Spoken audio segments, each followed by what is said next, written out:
Compose, épisode 39.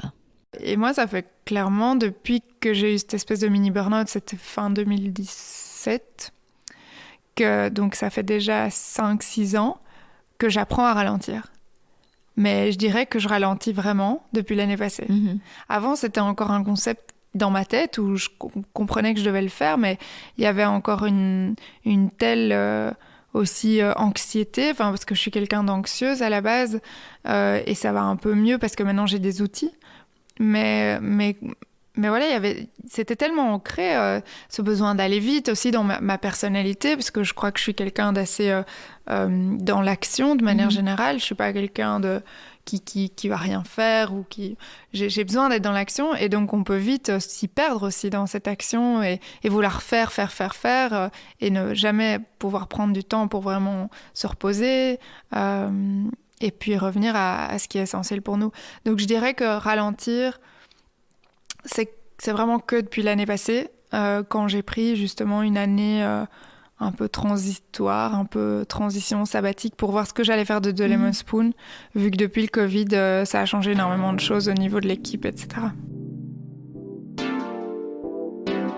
Cette semaine, j'ai la joie de recevoir Caroline Habermeersch, fondatrice de Lemon Spoon, entrepreneuse et autrice.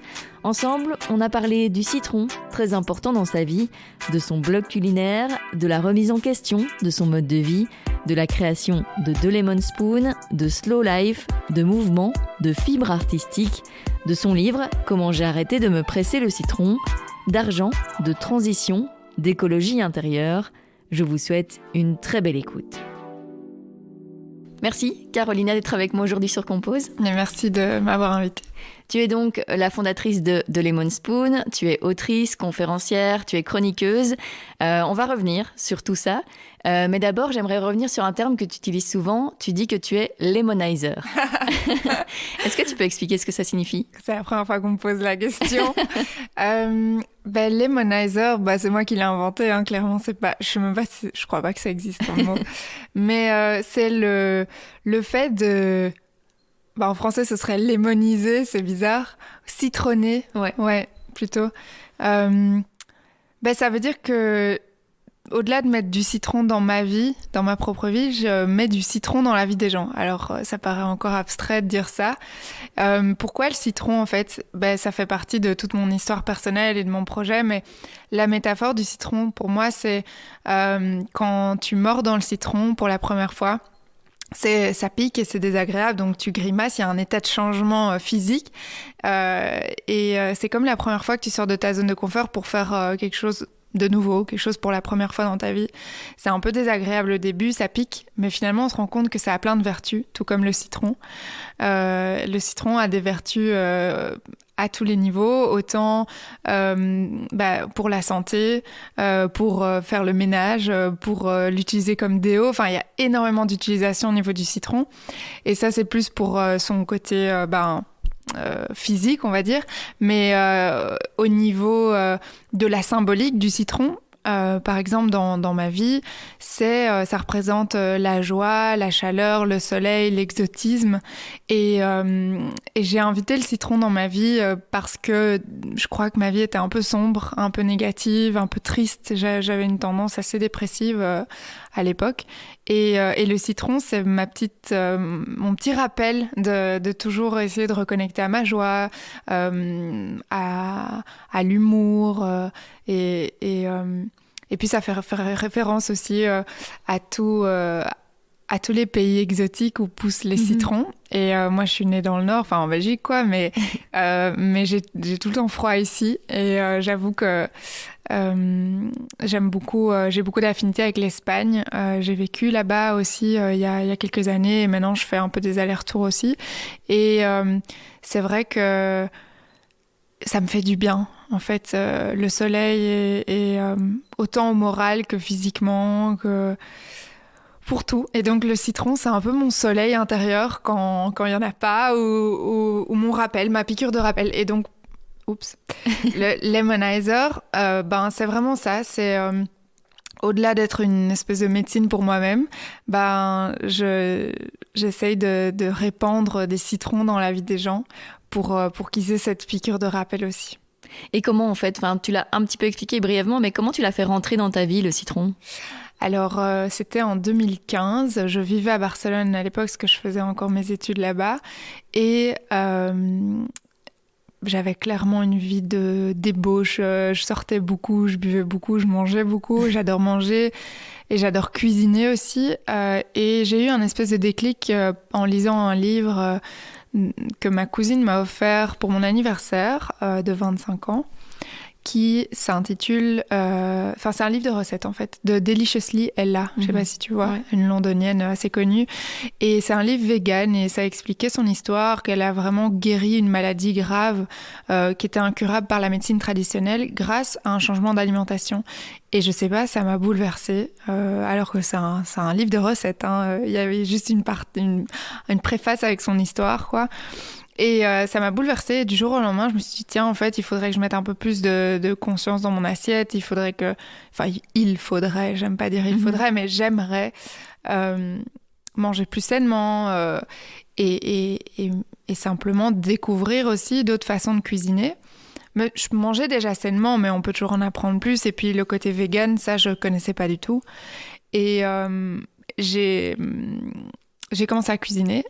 J'ai fait un blog et en fait, je mettais du citron dans tous mes plats. Vraiment, je me rendais compte que j'étais un peu accro au citron parce que c'est un exhausteur de goût naturel et ça donne ce petit peps, ce petit goût acide.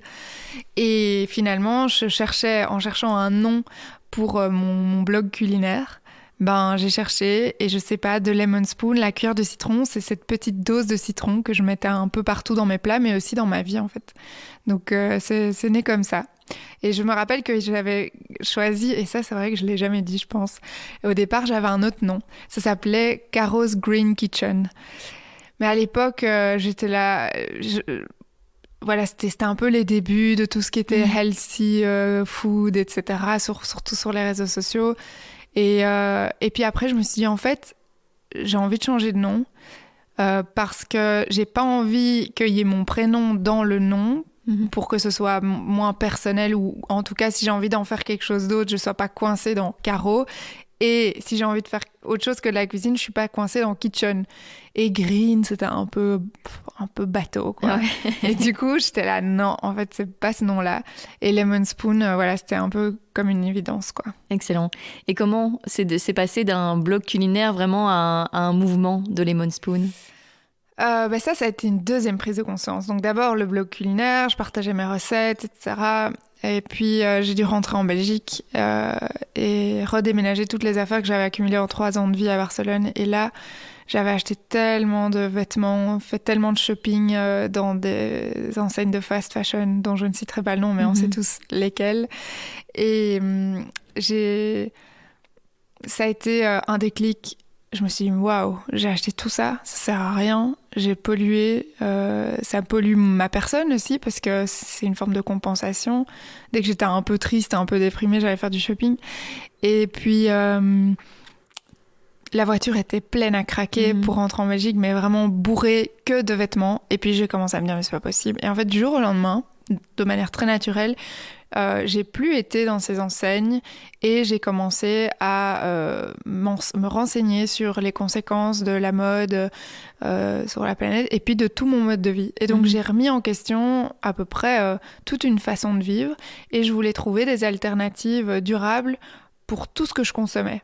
Et ça devenait une obsession parce que je suis super perfectionniste et je fais jamais les choses à moitié. Donc du coup, dans le détail, il fallait vraiment que je change tout. C'est-à-dire en allant de l'éponge de cuisine au savon de vaisselle, au shampoing, à la crème de jour, enfin tout ce que je consommais, j'ai tout remis en question en me disant, il existe certainement des alternatives durables dans tout. Et en cherchant, je me suis dit, mais il y a quand même pas énormément de marques durables qui sont sexy, qui donnent envie, parce que c'était tout un peu très hippie et qui mettait l'accent sur le fait que c'était durable et sain, écolo, etc. Mais c'était pas très moderne, ça donnait pas spécialement envie au niveau du marketing, etc. Et puis j'ai commencé à me concentrer sur les marques qui alliaient les deux, le BBB comme je le dis, le bon, le beau et le bien. Ouais. Et du coup ça a été, je me suis dit, toutes ces petites marques qui font les choses de manière jolie et éthiquement, elles n'ont pas beaucoup de visibilité. Et puis je me suis dit, tu sais quoi, en fait, The Lemon Spoon, ça va devenir pas seulement un blog d'alimentation saine, mais aussi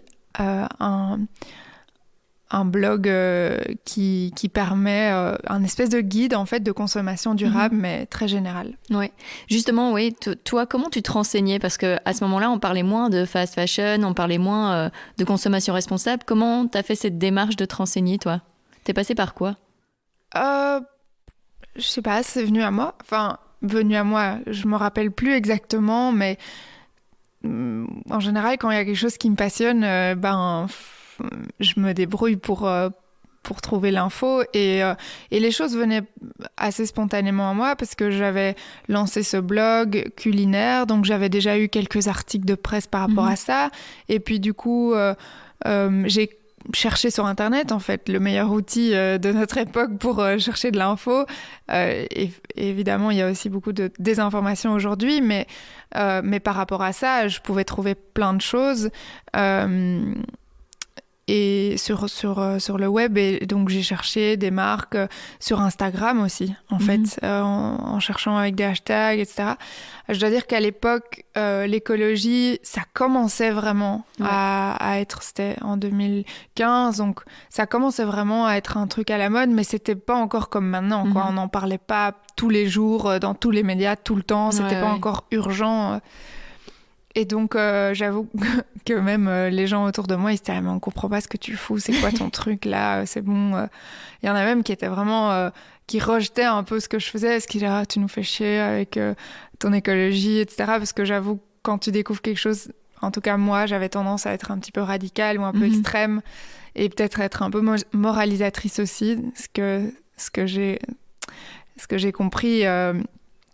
c'est que c'était pas une bonne idée, et que du coup c'est pas comme ça que j'allais influencer bien les gens et les inspirer, et ça créait plutôt une situation de rejet. Et donc ça aussi avec le temps, je me suis dit moi je fais ma vie, quoi, et puis si les gens s'intéressent, ils viendront à moi, ils me poseraient des questions, mais moi j'imposerai rien, quoi. Sur The Lemon Spoon, alors t'as vraiment voulu informer, inspirer et le faire de manière positive, justement, pas, entre guillemets, attaquer un peu les gens, mais leur montrer les possibilités. C'est ça. Le côté moralisateur, je pense pas l'avoir tellement eu sur The Lemon Spoon, peut-être un peu au début, mais après je me suis vite rendu compte que c'était pas la bonne forme de communication, et puis je voulais vraiment que ça se démarque avec cette métaphore du citron, pour que ça soit pas un projet green de plus, raison pour laquelle je voulais pas que ça s'appelle green. Et donc que ça soit pas évident que ce soit un projet écolo d'entrée de jeu. Tu dis Lemon Spoon, ça fait pas penser à l'écologie, et donc tu t'y intéresses et puis tu te rends même compte que derrière il y a des valeurs.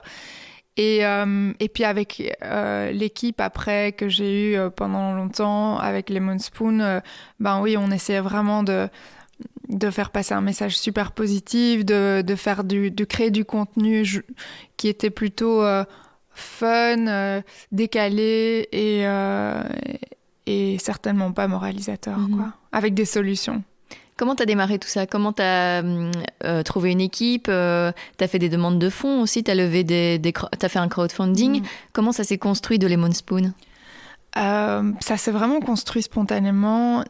J'avoue que moi, je suis quelqu'un qui est très fort dans le contrôle, mais j'ai pas l'impression... Et j'ai l'impression d'être structurée, mais j'ai une part très chaotique aussi, parce que j'ai je pense une part plus artistique et créative qui fait que je vais pas être comme un vrai entrepreneur en mode business. Déjà, mon but, c'était vraiment pas de faire de l'argent avec Lemon Spoon. C'est pour ça que ça a été un peu difficile de le financer aussi, parce que c'était jamais mon but. Et je voulais certainement pas collaborer avec des grosses marques qui faisaient du greenwashing, et j'étais assez stricte là-dessus. Mais du coup... de manière très spontanée, j'ai cherché, j'ai mis des annonces. En fait, c'est les réseaux sociaux qui ont beaucoup aidé, parce que finalement, quand j'ai engagé ma première stagiaire, Sarah. Je sais pas comment elle nous a découvert, mais j'avais mis une annonce sur les réseaux sociaux, chercher une stagiaire, etc. Et puis, je sais pas, moi je suis assez débrouillarde, donc je vais vers les autres, je pose des questions. À cette époque-là, j'étais chez Silver Square dans un coworking. J'avais quand même encore un petit job de freelance à côté parce que je pouvais pas en vivre. Et puis oui, j'ai fait ce crowdfunding aussi qui m'a permis de continuer le projet parce que forcément tout n'est pas gratuit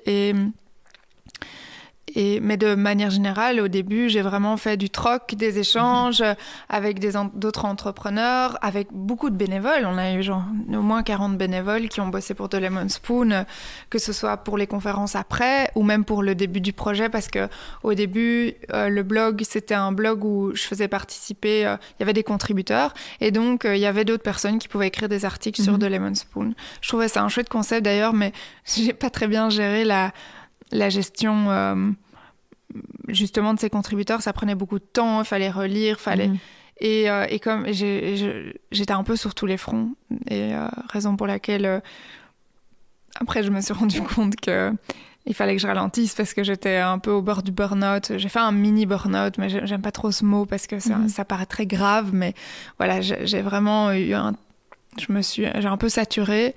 Et là, c'est à partir de là que je me suis dit, ouais, mais tu prônes la slow life, mais t'es pas du tout slow dans ton boulot, donc il va falloir revoir un peu les priorités, quoi. Pour celles et ceux qui connaissent pas très bien ce concept de slow life, tu peux l'expliquer, en tout cas, tu peux expliquer ta vision de la slow life? Ouais, la slow life, c'est vraiment le fait de ralentir. Le mot slow, c'est ça que ça veut dire. Ralentir parce qu'on vit dans un monde où on est vraiment assailli d'informations, où tout doit aller très vite, de par la technologie et aujourd'hui la rapidité de l'information fait que tout va plus vite, ce qui a des avantages, mais l'inconvénient c'est que nous on respecte plus notre rythme interne, notre rythme naturel. Je pense en tant qu'être humain, il est plus lié au rythme de la nature, et le rythme de la nature, il est plus lent. Et d'ailleurs, c'est parce qu'on vit sur un train de vie aussi rapide aujourd'hui avec la révolution industrielle, etc., et médiatique, et qu'on détruit la nature parce qu'on respecte pas son rythme, parce qu'on veut aller plus vite qu'elle, et donc slow life, c'est vraiment retrouver son rythme naturel, le rythme profond de la nature et qu'on a tous en nous en fait. Qui nous permet de nous reconnecter à nous-mêmes, à notre intuition, de plus respecter notre santé physique et mentale, de moins consommer. Donc c'est vraiment holistique. La slow life, c'est apprendre à ralentir dans sa vie à tous les niveaux et à simplifier sa vie. Et tu as l'impression de t'en rapprocher aujourd'hui ? Oui. Mais ça prend du temps de déconstruire toutes ces habitudes qu'on a construites inconsciemment en fait. Basé sur emporté par le courant de la société actuelle, et c'est vrai que quand on veut ralentir, c'est pas facile parce qu'on est souvent à contre-courant, ou en tout cas nous on freine, et il faut faire attention de pas se laisser réemporter par le courant parce qu'on peut se laisser réemporter à tout moment parce que c'est comme ça, parce que tout le monde, tous les gens autour de nous sont dans ce rythme, et il y a une espèce de pression, en fait, à tous les niveaux, que tout doit aller vite, tout doit être instantané.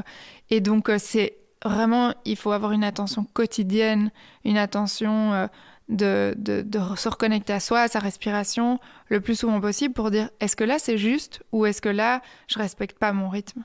Et moi, ça fait clairement, depuis que j'ai eu cette espèce de mini burn-out, c'était fin 2017...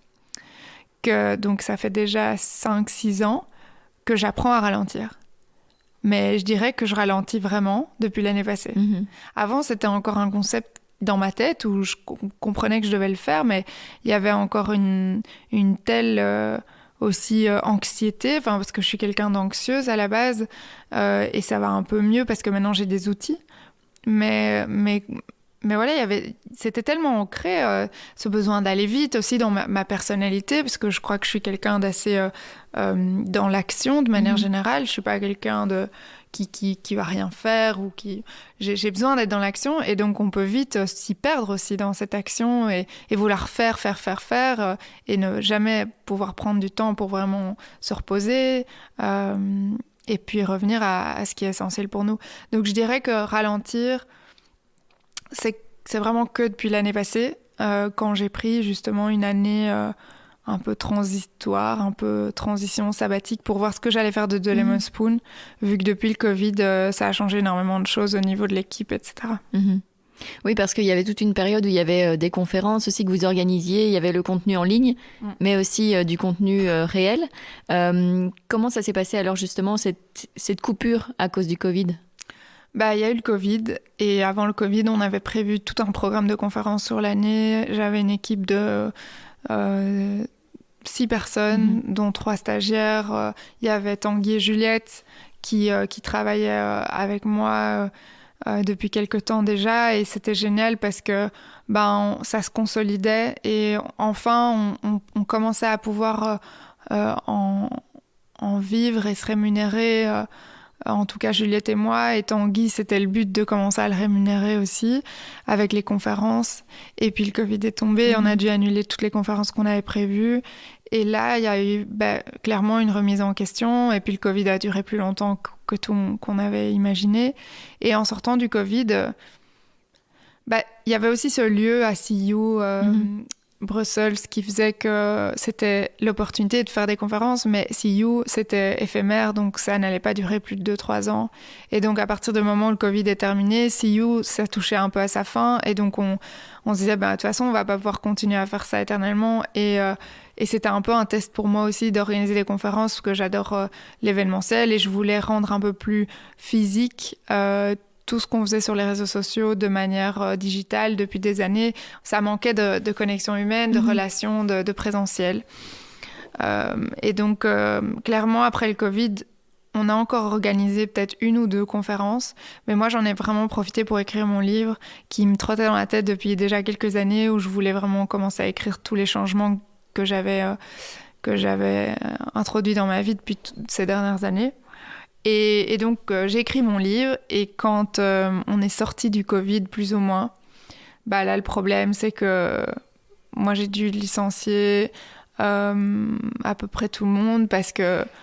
puis de toute façon, même Juliette et Tanguy, ils étaient jeunes, ils avaient envie de voir autre chose, de faire d'autres choses, ce qui est normal. On n'était pas liés à vie chez The Lemon Spoon. Et donc, moi, petit à petit, en fait, j'ai encore pris...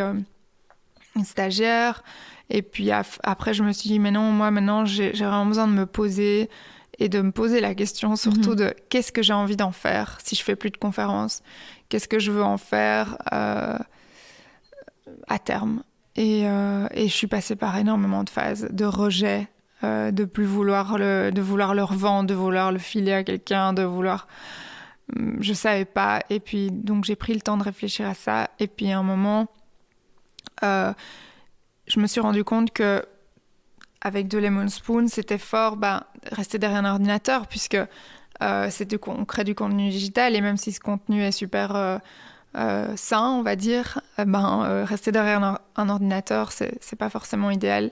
Et je me rends compte que au-delà d'avoir intégré toutes ces informations au niveau de mon mental, je voulais vraiment intégrer toutes ces informations au niveau de mon corps. Et c'était pas en étant figée derrière un ordinateur que ça allait se faire. Et depuis toute petite, j'avais un rêve, c'était de chanter, de danser, de faire du théâtre.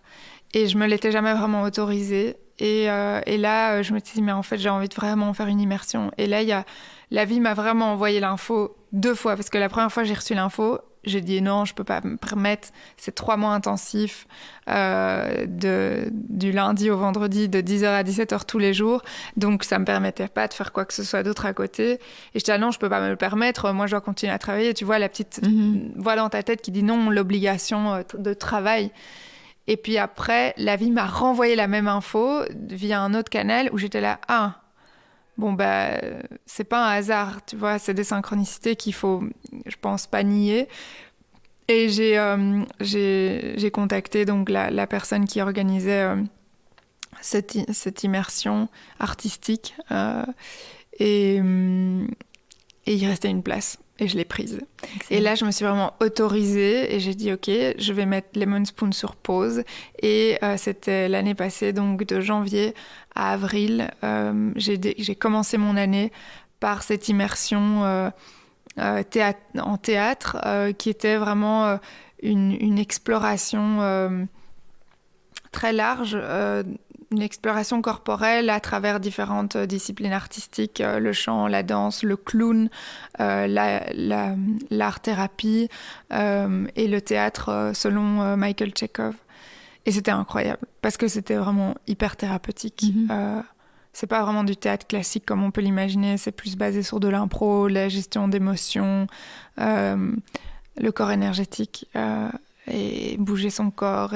Et du coup, ça vient vraiment nettoyer beaucoup de traumas qu'on pensait avoir libérés, mais qui sont en fait encore vraiment ancrés dans la mémoire cellulaire du corps. Et le seul moyen de vraiment libérer ces traumas, pour moi, c'était de les libérer à travers le corps. Et aujourd'hui, ça me paraît vraiment être une évidence que j'ai fait énormément de thérapie pendant des années, et ça m'a évidemment servi à comprendre plein de choses, mais j'ai l'impression que la vraie libération, elle se fait au niveau du corps et de la mémoire cellulaire et au niveau de l'émotion. Et donc, c'est là où j'invite, quand on me demande « Ah, t'as pas un thérapeute ou tu conseilles quoi ?» j'invite vraiment à passer par des dispositifs qui font bouger le corps, que ce soit de la danse, de l'art, du théâtre ou même des soins énergétiques, etc. Parce que je pense que y a plus de choses à libérer à ce niveau-là qu'au niveau du mental. Dans la tête, ça tourne un peu en rond, quoi. Et suite à cette formation et à ce qu'elle t'a apporté, est-ce que tu as envie de continuer dans ces voies-là ? Alors oui, évidemment, j'aurais rêvé faire ça toute l'année, mais ce que ça m'a apporté, c'est que ça m'a reconnecté à cette espèce de fibre artistique que j'avais délaissée depuis longtemps. J'avais chanté jusqu'à mes 18 ans, mais j'avais délaissé ça et je me suis rendu compte que c'était vraiment cette forme d'expression qui me faisait le plus vibrer, qui me correspondait le plus. Alors aujourd'hui, je l'assume pas encore tout à fait, mais je suis vraiment sur cette voie de créer des projets artistiques qui peuvent à la fois allier toutes les valeurs que je prône avec de Lemon Spoon depuis toujours et la dimension artistique. Parce que je pense que la dimension artistique a vraiment une puissance plus importante que le reste pour faire bouger les choses, parce que l'art, en fait, pour moi, ça génère plus d'émotions, et donc, comme je le disais, c'est à travers le corps et l'émotion qu'on peut peut-être plus facilement avoir des déclics, en fait, et inconsciemment. Et puis c'est plus subtil. J'ai l'impression que le militantisme pur et dur, ça crée une forme de rejet chez beaucoup de gens qui n'ont pas forcément changé. Et à l'inverse, l'art, si ces gens s'intéressent à l'art parce que c'est de l'art et parce qu'ils aiment l'art, que ce soit de la musique, enfin n'importe quelle forme d'art, ça va les infuser subtilement de l'information sans que ce soit perçu comme un combat ou comme une obligation ou une moralisation. Et donc j'ai l'impression que l'art a vraiment ce pouvoir de changer le monde, et c'est pour ça que maintenant j'ai vraiment envie de continuer de Lemon Spoon, mais le faire beaucoup plus sous une forme artistique que ce que c'était avant. Et tu penses commencer à proposer ce genre de choses à partir de quand ? Est-ce que tu as déjà une idée, en fait ? Est-ce que tu as déjà, entre guillemets, un plan dans ta tête de perfectionniste ? Par où commencer ? J'ai pas un vrai plan de ce que ça va devenir exactement. Mais là, là, à l'instant où on parle, je développe une nouvelle forme pour de Lemon Spoon de communiquer. Et ça sera une forme différente ce sera digital, mais ce sera différent de ce que ça a toujours été. Ce sera plus forcément un guide de consommation. Parce que là, maintenant, je crois que il y a assez de gens qui prônent des produits écolos dans tous les sens. Donc, j'ai plus l'impression que ce soit nécessaire. Et en fait, Lemon Spoon a toujours évolué selon mon évolution personnelle, puisque c'est mon projet, donc c'est normal. Mais il évolue aussi selon les besoins de la société. Et actuellement, j'ai l'impression que le besoin, c'est de se reconnecter au rêve pour essayer de créer un futur différent, de réinventer les choses, et j'ai l'impression qu'on peut le faire à travers l'art. Ça répond évidemment pas à ta question, mais en fait, j'ai pas encore...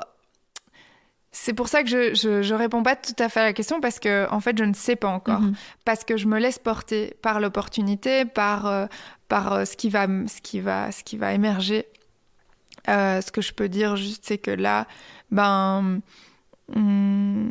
Lemon Spoon sera toujours en fait un espèce de média alternatif qui va chapeauter différents projets au fur et à mesure de son évolution. Mais je ne connais pas encore tous les projets, puisque je me laisse vraiment porter par ce qui va venir.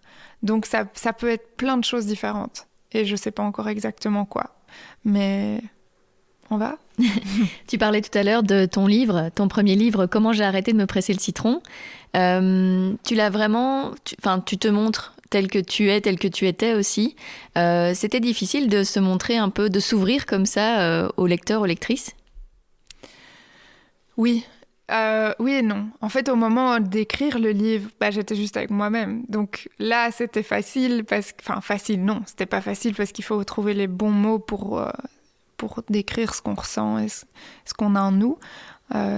Et donc, c'est un exercice vraiment long, parce que j'ai mis plus d'1 an pour l'écrire. Mais c'est une aventure incroyable. Déjà, une aventure thérapeutique pour moi-même. Et puis ensuite, on apprend à structurer ses pensées, à structurer les informations. C'était vraiment une expérience très enrichissante. Mais je dirais que c'est plus au moment où il allait sortir que ça m'a donné un vertige de dingue. Parce que là, je me suis dit, oh, mais waouh, tout ce que j'ai écrit maintenant, c'est accessible à tout le monde, et n'importe qui va pouvoir lire ça, et c'est toute mon intimité. Il y a énormément de choses très intimes. Et ça m'a donné un vertige, mais j'ai jamais regretté. C'est vrai qu'à certains moments, j'étais là, oh, qu'est-ce que t'as fait? Pourquoi t'as fait ça? Parce que je trouve que, de manière générale, on n'est pas obligé de tout dire. C'est chouette de garder une part de mystère aussi, d'avoir un petit jardin secret. Et c'est clair que j'ai toujours un jardin secret. Forcément, je dis pas tout dans mon livre, mais je révèle quand même beaucoup de choses. Mais il y a quand même, pour moi, un aspect qui est plus important que ma personne ou ce que les gens vont penser. C'est la transition actuelle de la société.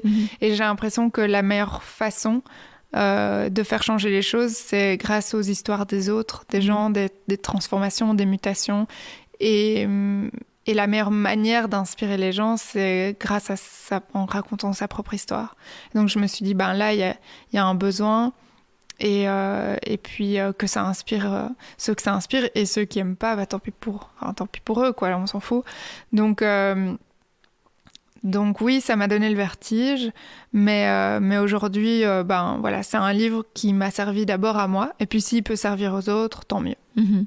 Quels sont les retours, justement? Tu as déjà eu des retours des personnes qui ont été aidées dans leur transition, notamment grâce à ton livre? Ah oui, c'est ouf. Et quand tu reçois les retours, t'en reviens pas, parce que tu te dis, c'est génial de se dire que t'as créé ce petit déclic, ou que ça a pu générer des émotions chez les autres. Et c'est là que tu te dis, ça a quand même servi à quelque chose, et puis tu relativises tu te dis, oui, j'ai écrit des choses profondes et j'ai écrit des choses intimes, mais voilà, ça fait son effet. J'ai eu beaucoup de retours, vraiment énormément de gens qui m'ont partagé ce qu'ils en avaient pensé, comment ça les avait aidés, qui m'ont remercié.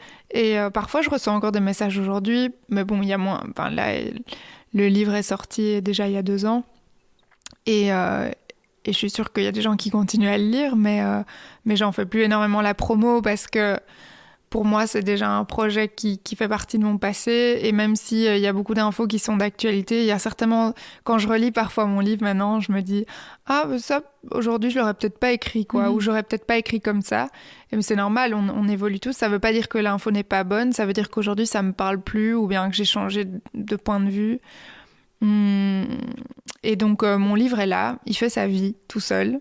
Et moi, je fais la mienne maintenant et vers d'autres projets, du coup.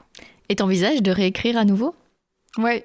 Enfin, j'ai pas encore commencé un deuxième livre, mais je me rends compte qu'il y a de la matière, clairement.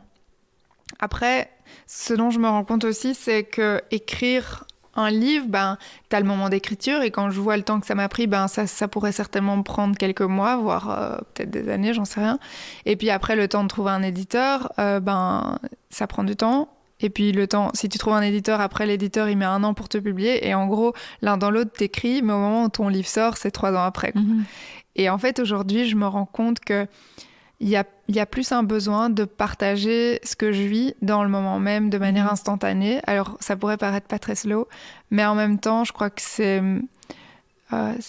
cette urgence de ce qui se passe aujourd'hui dans le monde qui fait que j'ai l'impression que c'est plus efficace de partager maintenant, tout de suite, ce que je ressens sur les réseaux sociaux, par exemple, que dans un livre, parce que je me dis, le livre, il va sortir dans trop longtemps, et si je devais écrire un deuxième livre, je dirais que ce serait plus pour m'aider à structurer moi ma nouvelle façon de penser ou une nouvelle façon de vivre. Et puis un livre pour moi c'est comme un mémoire, et donc tu l'écris, et comme j'ai beaucoup de choses dans ma tête, ça me permet de sortir ça de ma tête, de le structurer et puis de l'oublier, et comme ça je passe à autre chose. Sinon il y a trop de trucs qui s'accumulent dans ma tête et à un moment je sature complet.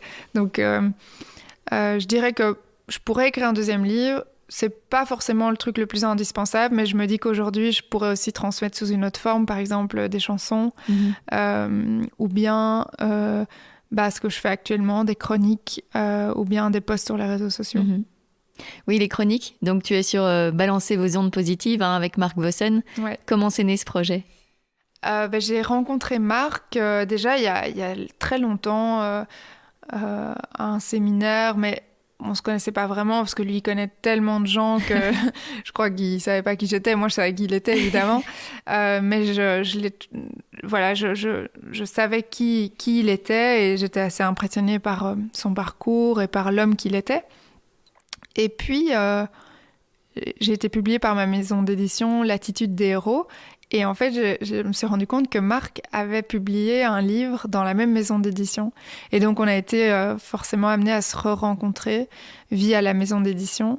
Et puis, via d'autres entrepreneurs et des groupes qui se sont créés pendant le Covid aussi. On était dans un groupe de réflexion ensemble, etc. Et l'un dans l'autre, un jour, on a été boire un café. Et puis, il m'a parlé de son projet de podcast. Balancer vos ondes positives. Enfin, il m'a parlé d'un projet et il m'a dit est-ce que ça te dirait de faire partie Et moi, j'ai dit avec grand plaisir. Et donc, ça a commencé comme ça. On s'est réunis pour la première fois en septembre 2022. Et puis, on a fait un premier enregistrement en décembre. Et puis, le premier épisode a été lancé en janvier. Donc, c'est vraiment tout récent. Et c'est incroyable. C'est un groupe... donc on est 10 chroniqueurs, chroniqueuses issus de générations et de milieux et de styles très différents. Mais il y a une alchimie entre nous qui fait que les émissions, on se marre, mais vraiment comme des petits fous. Et puis on parle de choses positives, pas que positives, mais il y a toujours une piste de solution et quelque chose de positif à la fin des chroniques, parce que c'est l'idée, en fait, c'est de ne pas se concentrer sur le négatif, parce qu'il y a déjà assez de médias qui prônent le négatif. Et pour moi, personnellement, ce groupe, ça m'apporte vraiment beaucoup de... je dirais de bonheur, en fait, parce que j'ai cette excitation tous les mois de retrouver tout le monde dans le studio, de partager ces moments ensemble, et ce sentiment d'appartenance aussi, qui est important. Et je me rendais pas compte que c'était si important pour moi avant, parce que c'est vrai que j'avais une équipe avec Lemon Spoon. Moi, je peux être un peu chaotique dans ma propre structure. Du coup, c'était difficile pour moi de bien gérer une équipe. J'ai vraiment appris sur le tas, je suis pas manager. Et je me suis rendu compte que ça me générait beaucoup trop de stress. Et du coup, après quand j'ai plus eu d'équipe, je me suis dit, mais moi, je suis un électron libre. Je crois pas que ça me corresponde d'avoir une équipe. Par contre, travailler en groupe ou avoir des projets de groupe, c'est indispensable parce que sinon, tu bosses tout le temps tout seul. Et moi, je suis très électron libre, mais finalement, je rencontre des gens par-ci par-là, mais je suis finalement toute seule derrière mon ordi chez moi, en train de bosser. Et le contact humain, même si moi, je suis très solitaire, j'ai vraiment besoin de mon espace, je peux être vite oppressée quand je suis avec trop de monde, etc.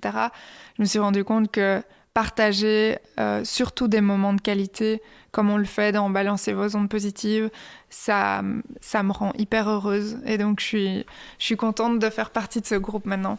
Ça te fait du bien de voir qu'il y a d'autres personnes qui partagent ton envie de transition, de changement, de ne plus être dans le canevas que nous impose la société?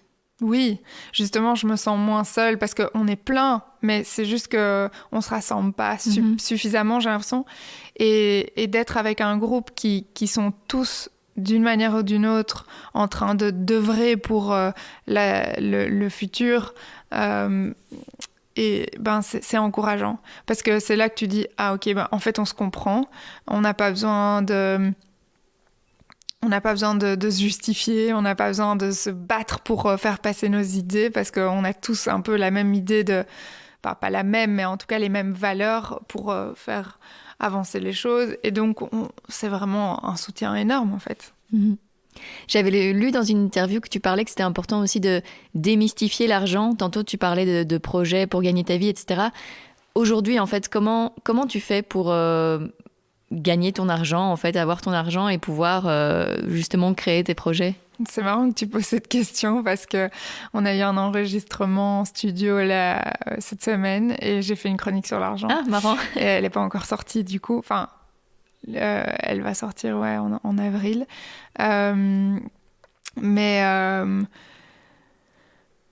Ouais, c'est un sujet en fait, l'argent. C'est un sujet parce que ça a été un peu l'histoire de ma vie depuis que j'ai commencé Lemon Spoon, d'être dans cette espèce de peur de manquer d'argent et aussi ce stress de pas pouvoir financer et d'être dépendante soit du chômage Covid parce que quand j'ai dû licencier tout le monde qu'on pouvait plus organiser de conférences, heureusement on a de la chance en Belgique d'avoir eu des aides pour les entreprises. Entre ça, puis les crowdfunding, les mécènes, etc. Mais il n'y avait jamais un vrai business model stable qui faisait que je pouvais vraiment me dire, là, je crée un revenu régulier. Et ça m'a vraiment stressée pendant toutes ces années d'entrepreneuriat.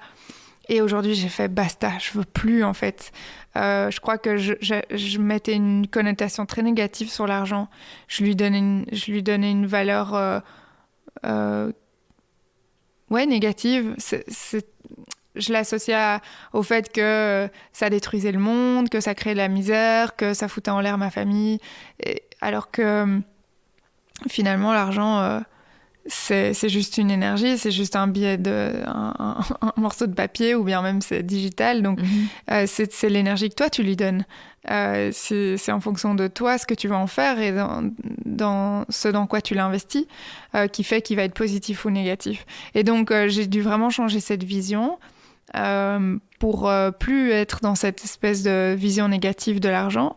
Et donc là, cette année, c'est vraiment une année de transition pour moi où je suis en recherche de créer le service ou le produit-service que je vais pouvoir vendre en cohérence avec mes valeurs, qui va faire que je vais pouvoir faire une activité rémunératrice et que je vais pouvoir en vivre. Donc pour le moment, je suis encore un peu en transition.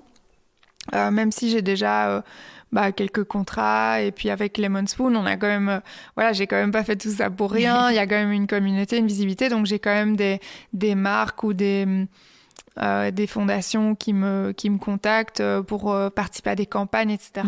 Et ça génère un petit peu de revenus.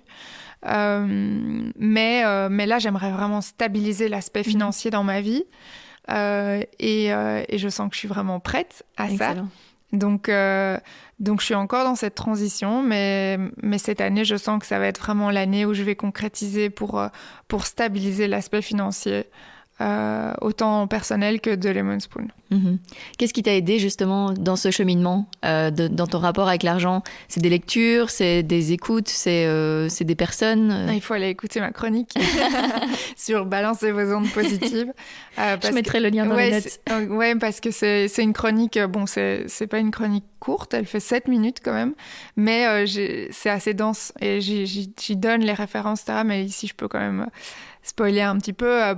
J'ai fait des constellations familiales parce que le rapport à l'argent, il est fortement lié aux croyances aussi de notre famille, de nos parents, du transgénérationnel, même au niveau karmique, il y a des traces. Donc je pense qu'il y a vraiment un nettoyage à faire au niveau familial et aussi au niveau énergétique. Donc j'ai été voir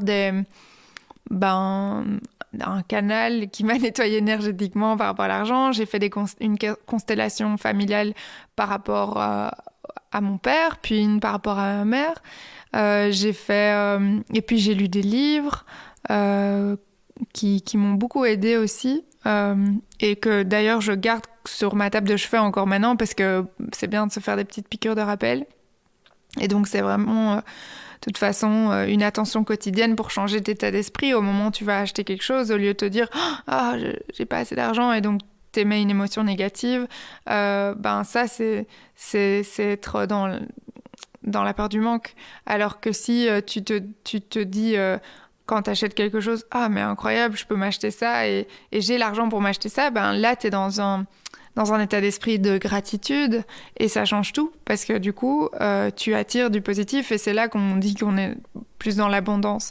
Mais toutes ces pensées automatiques de « Oh, j'ai pas assez » ou « Oh, c'est cher », etc., c'est des pensées automatiques, mais c'est en fait une illusion qu'on s'est créée parce que honnêtement, je veux dire, quand on vit...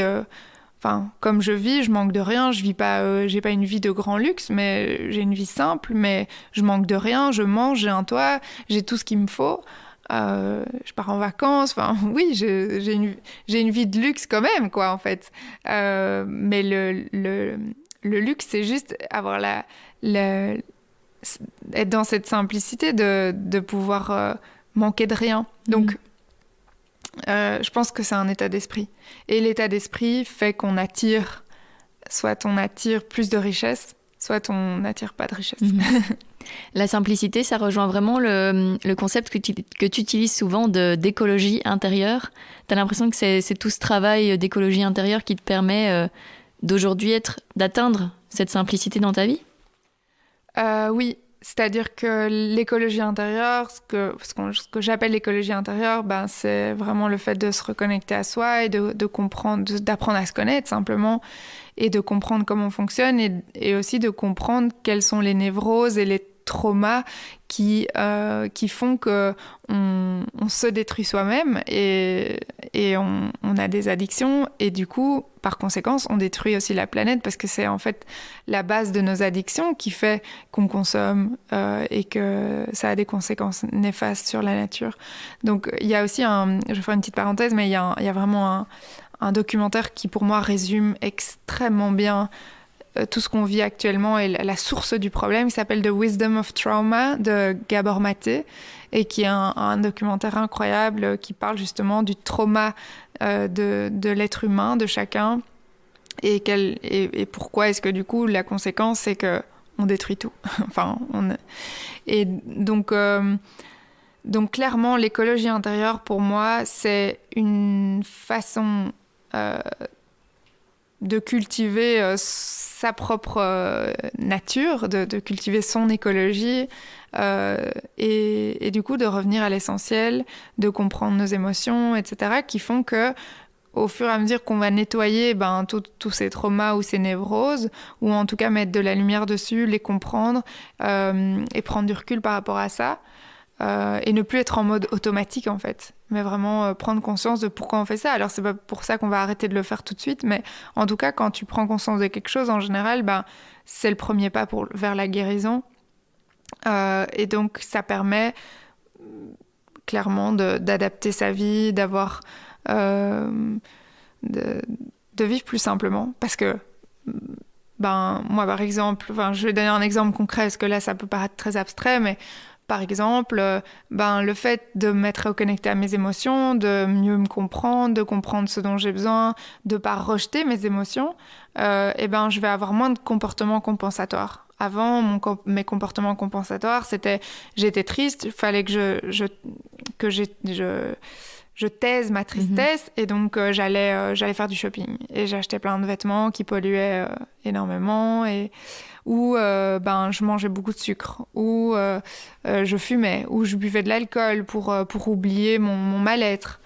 Tout ça, en mettant de la lumière sur toute cette part sombre ou cette tristesse, ça m'a permis de ne plus aller dans ces addictions, ou du moins plus aussi souvent. Parce que c'est le chemin d'une vie, c'est un processus. Hein. Je veux dire, aujourd'hui, je vais plus dans les enseignes de fast fashion, mais si je suis vraiment honnête avec toi, il y a toujours une petite part de compensation quand je vais sur Vinted. Parfois, je craque. Mais bon, voilà, c'est moins pire, on va dire, parce que j'achète seconde main et j'essaye d'être plus cohérente par rapport à ce que je consomme et comment je le consomme. Mais il y a toujours moyen de faire mieux, quoi. Et donc, c'est un processus, clairement. Et t'arrives à ne pas te mettre trop la pression non plus quand tu vas sur Vinted et que t'achètes justement une marque de fast fashion? Est-ce que t'arrives à ne pas culpabiliser? Non, je culpabilise pas quand j'achète quelque chose sur Vinted. Je culpabilise si j'achète trop, parce que je me dis mais en fait, Caro, tu parles de simplicité, de slow, mais tu as quand même besoin de tout le temps renouveler ta garde-robe, et finalement, c'est aussi un comportement compensatoire d'avoir tout le temps besoin de quelque chose de nouveau, même si c'est de seconde main. C'est ce besoin d'avoir du neuf, qui vient de l'extérieur, en fait. Mais en même temps, je pense qu'il faut pas trop...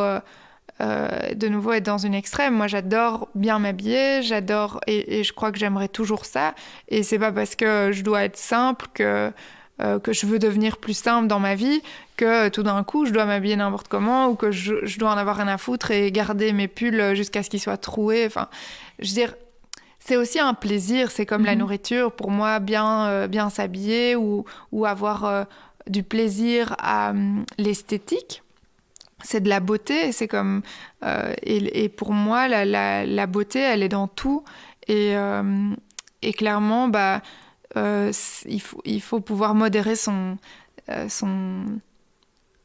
on va dire son comportement compensatoire, mais il faut aussi pouvoir se faire plaisir. Et donc l'un dans l'autre, je dirais que parfois je culpabilise parce que je me dis ce mois-ci t'as acheté genre 4 fringues sur Vinted, le mois d'avant aussi, c'était peut-être pas nécessaire, t'en avais pas besoin, en plus j'ai dépensé des sous. Mais je me dis, j'essaye d'être plus d'avoir plus de compassion envers moi-même, et de me dire, même si je sais à quel moment j'achète de manière compensatoire et à quel moment j'achète parce que j'en ai vraiment besoin, mais je me dis, c'est un processus. Et au plus, on dit pas au plus, on dit plus, je vais me foutre la paix par rapport à ça. Alors peut-être qu'un jour, en fait, ce comportement compensatoire, il va juste partir sans devoir faire un effort. Parce que moi, je fonctionne fort au plus, non pas au plus, plus je vais vouloir... me priver de quelque chose, ou m'obliger à changer quelque chose, moi je vais le faire. Donc, et je crois qu'on fonctionne tous un peu comme ça. C'est-à-dire que je me suis toujours dit, il faut que tu arrêtes de boire autant d'alcool, autant de vin. Et c'est au moment où je me suis pas forcée à le faire, je me suis dit, non, j'arrêterai quand j'arrêterai, ou j'arrêterai pas, mais tant pis, Inch'Allah, que j'ai arrêté ma consommation d'alcool. Parce que je me suis pas mis cette obligation. Et en fait, la privation amène tout l'inverse, j'ai l'impression. Donc là, j'essaie de pas me mettre de pression. Je me dis, c'est que je compense encore, mais peu importe, peut-être qu'un jour, du coup, j'aurais plus envie d'aller sur Vinted ou d'acheter des vêtements et j'arrêterai d'en acheter pendant 3 ans, qui sait. Mais voilà, chacun son rythme. L'important, je crois que c'est de mettre de la conscience sur ce qu'on fait, pourquoi on a ces comportements, et de pouvoir améliorer vers quelque chose qui semble plus en cohérence avec la nature, ses valeurs, etc. Donc, ça peut être, au lieu de maintenant, je prends une décision, au lieu d'aller acheter tout chez Zara, enfin, je parle pour quelqu'un d'autre, parce que moi, c'est déjà fait, mais j'achète sur Vinted ou je vais dans un magasin de seconde main. Et ça, c'est déjà un step. Mais on peut pas tout changer du jour au lendemain. T'as l'impression de mieux te connaître et d'être connecté à toi, mais que c'est un chemin, comme tu le disais tantôt, c'est un chemin de vie. C'est un chemin que tu vas encore prendre pendant longtemps, cette reconnexion à toi. Ouais, c'est clairement un chemin de vie. Je crois que c'est jusqu'à la fin, jusqu'à ce qu'on meure. Parce que on apprend à se connaître, mais j'ai l'impression qu'on est toujours une personne différente. Demain, je serai pas la même personne qu'aujourd'hui, d'une certaine manière, parce que, oui, alors il y a une base qui est la même, évidemment, mais je crois que dans une vie, et c'est ça qui est génial, quand on vit vraiment sa vie à fond, qu'on n'est pas dans ses peurs et qu'on ose aller vers ses rêves, c'est qu'on expérimente plein de choses. Et donc, ma passion d'aujourd'hui pourrait être très différente de ma passion dans 10 ans ou dans 20 ans. Et donc, on apprend à se connaître, mais c'est jamais fini, parce qu'on pourrait toujours se surprendre à découvrir des parts de nous qu'on ne connaissait pas, même quand on a 80 ans. Donc, voilà. Et puis, les processus de changement, de déconstruction de tout ce qu'on nous a bourré dans le crâne pendant la jeunesse et dans l'éducation traditionnelle, qui n'est pas forcément ce que je trouve sain aujourd'hui, ou ce que je recherche aujourd'hui dans ma façon de vivre, ça prend du temps à le déconstruire. Et il faut se laisser le temps. On ne sait pas tout enlever. Enfin, moi, je suis hyper perfectionniste, donc j'ai un peu laissé tomber cette idée de vouloir être parfaite, parce que c'est hyper nocif, en fait. Parce que personne n'est parfait.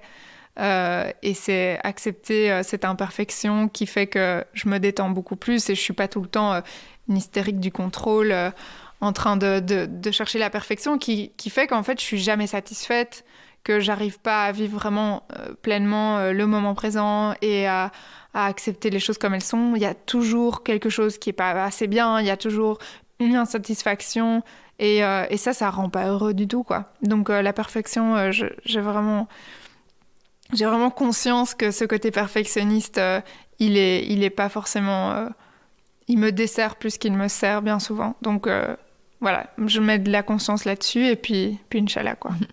Je vais te poser la dernière question du podcast. Déjà ? Oui. Ça déjà, va trop mais vite. ça fait 55 minutes qu'on parle, en fait. Je parle trop. On dirait pas. Non, c'est bien, c'est bien. Qu'est-ce que tu aimerais oser faire et que tu n'as pas encore fait ? La première chose qui me vient, parce que je pense qu'il faut pas trop réfléchir, et en général, c'est les premières idées qui sont les bonnes, ou en tout cas, qui disent la vérité, c'est de chanter sur une scène. J'ai déjà chanté sur des scènes, mais des petits trucs à l'époque où je faisais des cours de chant, mais vraiment chanter sur une vraie scène, et faire mon concert. Mais bon, pour ça, il faut avoir des skills, il faut s'entraîner, il faut écrire des chansons, et je suis vraiment à tout début d'un processus de vouloir faire ça, et je sais pas si ça va aboutir à ça, mais j'aimerais. Aujourd'hui, j'oserais pas, parce que je me sens pas prête, mais j'aimerais un jour oser le faire. Génial. Voilà. Merci beaucoup. Merci à toi, Judy. Merci Carolina d'avoir accepté mon invitation. Je vous mets quelques liens pour la suivre dans les notes de cet épisode. J'espère qu'il vous a plu, alors si c'est le cas, n'hésitez pas à me le faire savoir en laissant commentaires et étoiles sur la plateforme que vous êtes en train d'utiliser pour écouter, et à vous abonner à Compose sur tous les réseaux sociaux. Et puis, si vous voulez m'aider à développer ce projet, n'hésitez pas à le soutenir aussi financièrement via Patreon et KissKissBankBank. Tous les liens sont dans les notes. On se retrouve dans 2 semaines pour un nouvel épisode.